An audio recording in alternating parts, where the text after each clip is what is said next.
It describes staff meetings in which there is often a 30-minute silence. Yes, we have study hall at the beginning of our meetings. Explain that. Well, the traditional kind of corporate meeting is somebody gets up in front of the room and presents, they say, a PowerPoint presentation or some kind of slideshow. And in our view, that is a very kind of, you get very little information that way. You get bullet points. It's kind of easy for the presenter, but difficult for the audience. And so instead, what we do is all of our meetings are structured around a 6-page narrative memo.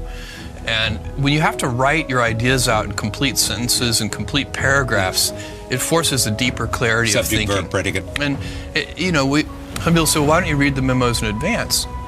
Well, part of the problem there is that time to read them in advance doesn't materialize out of nowhere. Yeah. And so this way, everybody has the time because we're all sitting around the table reading simultaneously.